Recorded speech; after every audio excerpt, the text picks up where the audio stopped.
My first poem came about a long time ago. A number of years ago, I came to the first poetry group meeting, and I was just overwhelmed by their expertise.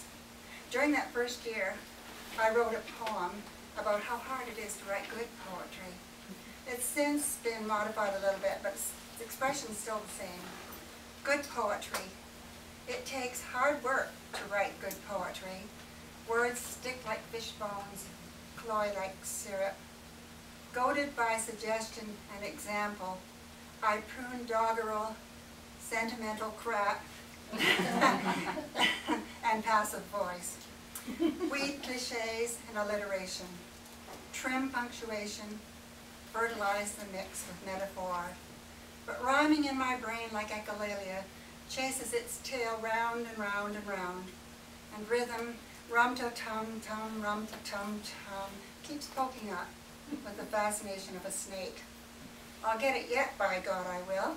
Stand with some authority, read aloud amber words, fire in each one. They will tumble smooth and clean like river stones, but like a too hard pencil, leave sharp pokes to be remembered by. This one, it was an almost eerie morning when I walked around our neighborhood, spellbound. No boats on the bayou. One lone egret stalks solemnly in gray spartina from mullet which do not jump today. Elaborate docks lie waiting, their houses sit silently with empty eyes. No walkers pass, cats prowl noiselessly. Even the squirrels do not rustle the palmetto fronds. No birds flit above the feeder. A dove is silent on the wires. Not even the muffled barking of a distant dog is heard. Drifts of fog wrap the scene in silvered cellophane. It's the first day, or the last. This one is old and new. The first poem I wrote some years ago about a woman, or a man that we knew back in Port Perry, Ontario, where we come from, who was, you might say, a little henpecked. And it's called Quiet Please. Some say it was lead leached from her pottery. Others say no, a nameless virus shriveled him like a dead toad in the sun. I say the click-clack of her organizing tongue, tireless in the pursuit of civic virtue, made him crawl inside himself and shrink away, always 2 steps behind, appropriately attired, carrying teacups for the fundraiser, with no door marked exit or even quiet please. So this year a companion poem popped up about a woman who's also from our hometown, called Peeling Off. Some say it was midlife misery that caused her to curl up under the bed, thumb in her mouth, turtle in her shell. Others surmise that the diazinon got to her, poison that he sprayed relentlessly on his rose garden, those bushes meant to be her therapy.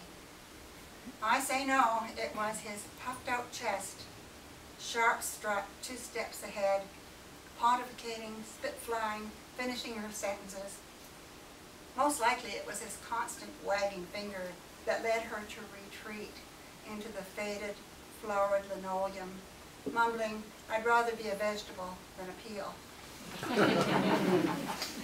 And then this last one is one that I read last year, I think, or the year before, but Terry asked me to read it again, and I always do what Terry says. It's called Homecoming. They came down from Toronto in their 8-year-old Toyota, the Starcraft dragging heavy on the hitch. The wipers screeched and clattered, rain and snow threw dirty slush up, and the little dog whined softly at the tension in the car. Near London, where the tart ripped, and Dayton, where the lights went, she proposed a plan to hightail it for home. But the thought of sun and leisure, golden bird songs in the morning, kept them soldiering through Georgia until the tire blew. As they searched around Atlanta for the right size trailer tire, they kept relatively civil, teeth clenched tight. Still, she simmered with annoyance, since the boat was for his fishing, and he picked the place to be his piece of heaven. When they pulled off at Valdosta, bought gas, pecans, and Pepsi, she remembered what she'd read of Cedar Key. So she put a cheerful face on, embraced the life with vigor, and now it has become her piece of Eden, too.